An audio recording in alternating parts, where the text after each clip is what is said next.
membuktikan apakah tersangka itu punya nama baik. Itu pertanyaan valid buat saya. Sekali lagi saya nggak punya tendensi ya, ini ilmu hukum aja. Gini, kalau ada hubungannya dengan ijazah Pak Jokowi, artinya Pak Roy Suryo ini kan sudah lagging ya, artinya sudah di belakang. Kenapa? Karena dia sudah tersangka. Apa sih maksudnya orang tersangka? Bahasa sederhananya orang tersangka itu polisi yakin ini orang jahat. Paling tidak untuk sementara, ya, polisi yakin punya alat buktinya ini orang jahat. Artinya ini orang nggak baik-baik amat. Secara vulgar itu ya Bang ya? Ya secara vulgar kan begitu. Ini bahasa sederhana aja. Ini orang nggak baik-baik amat. Saya yakin dia jahat. Saya punya bukti banyak dia tersangka. Karena saya yakin dia jahat, saya bisa tahan dia. Tapi saya lagi nggak mau tahan dia misalnya. Saya bisa geledah rumahnya. Ya, kenapa? Itu karena ada keyakinan ini orang pasti jahat, membahayakan society. Gitu ya. Itu sebenarnya atribusi yang ada di dalam kalimat tersangka. Tapi buktinya diterima pro justisia tadi kata Bang. Ya apa? Nah, yang kedua, enggak diterima kan masih penyelidikan, ya masih tahap awal. Penyelidikan itu kan masih early stage. Ini saya nggak membela siapa-siapa. Saya hanya menjelaskan konstruksinya.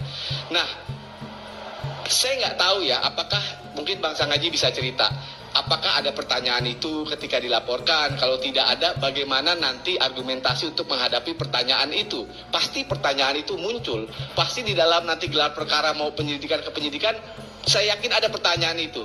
Ini punya nama baiknya sih sebenarnya. Kan kita udah bilang dia nggak baik karena dia tersangka dalam perkara ijazah Jokowi ini. Gitu sederhananya. Bung Sangaji harus dijawab, tapi kita ya.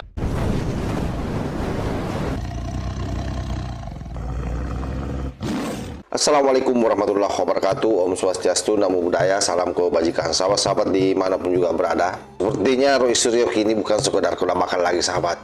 Dia sedang terjebak di dalam kontradiksi filosofis dan hukum yang memalukan. Luar biasa, bisa dibayangkan seorang tersangka dengan pencemaran nama baik yang statusnya ditetapkan negara melalui mekanisme penyidikan Polda Metro Jaya justru sibuk melaporkan orang-orang dengan tuduhan pencemaran nama baik. Dan yang dilaporkan ini adalah, kalau tidak salah, para YouTuber. Ini 7 orang sahabat. Ini bukan lagi ironi biasa, ini paradoks hukum tingkat akut saya kira ya. Bayangkan seorang praktisi hukum dari Universitas Indonesia ya, yang kita cuplikan videonya di awal itu, Bung Aristo Pangaribuan, memukul persoalan ini tepat di jantungnya Roy Suryo. Beliau mempertanyakan sesuatu yang tak bisa dijawab dengan retorika saya kira. Bagaimana mungkin seorang yang oleh negara sedang dinilai sebagai pihak yang diduga mencederai kehormatan orang lain tiba-tiba mengklaim dirinya sebagai pemilik kehormatan yang dicederai? Kamu menjadi aneh sahabat ya. Roy Suryo ini kan boleh dikatakan sudah tidak ada harga dirinya sebenarnya.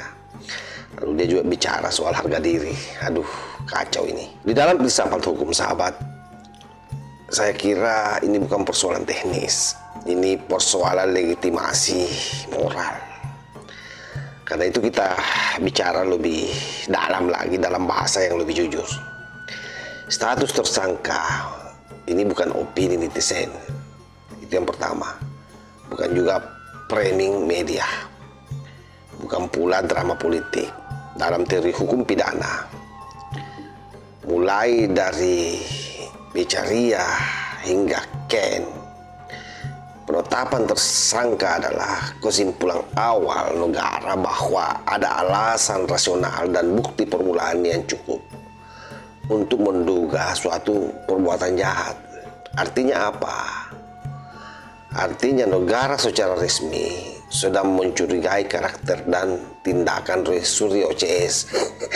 Makanya dia ditersangkakan sahabat. Oleh karena itu ketika Roy Suryo berteriak tentang harga diri, yang patut ditanya bukan siapa yang menyerangnya, tetapi harga diri versi apa. Karena dalam filsafat Ken, martabat itu bukan sesuatu yang bisa diklaim sambil mengabaikan hukum dan norma yang sifatnya universal.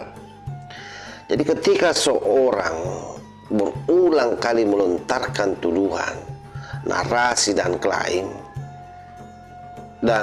klaim yang kini justru diuji sebagai dugaan kejahatan, maka martabat itu sedang dipertanyakan bukan dirayakan.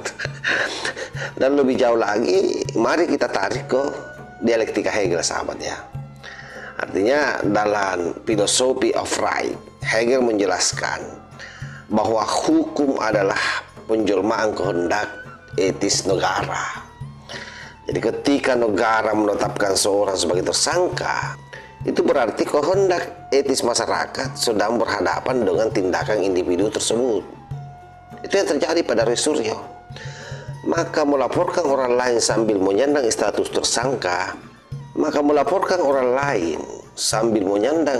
tersangka, adalah bentuk penolakan terhadap dialektika hukum. Jadi ini bukan perlawanan heroik. Sesungguhnya ini ketidakmauan menerima posisi objektif dalam struktur hukum. Jadi bahasa kasarnya, ini bukan pembelaan diri, tapi ini adalah denial. Langkah Roy Suryo melaporkan para YouTuber ini lebih menyerupai strategi kebingungan moral. Dia menyerang agar terlihat kuat, menggugat agar tampak sebagai korban, padahal secara faktual dan yuridis ia sedang berada di kursi terperiksa, bukan sebagai penilai.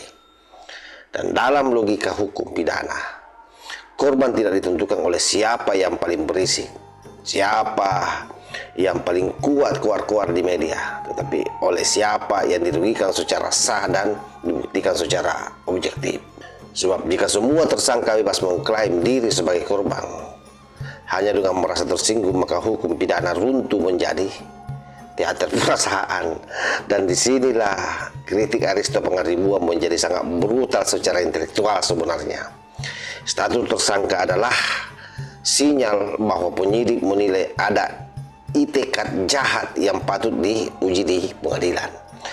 Bukan berarti bersalah atau benar, tetapi juga bukan posisi moral yang bersih yang menuding orang lain tanpa refleksi diri. Jadi sekali lagi, ini bukan soal membela atau membenci Roy Suryo, tapi ini soal konsistensi akal sehat hukum, sahabat ya. Jika Roy Suryo merasa dipitnah, jalan terhormatnya satu: buktikan ketidakbersalahanmu dalam proses hukum yang sedang berjalan, Panci. Bukan dengan membombardir laporan demi menciptakan ilusi bahwa semua orang salah kecuali dirimu. Karena dalam filsafat hukum modern, sekali lagi, kehormatan itu tidak lahir dari serangan balik, tapi dari kemampuan tunduk pada proses hukum dengan kepala tegak. Jadi harusnya Roy Suryo harus tegas membela dirinya di pengadilan nanti. Jangan melaporkan orang lain hanya karena ingin kamu ini kelihatan bahwa kau orang bersih.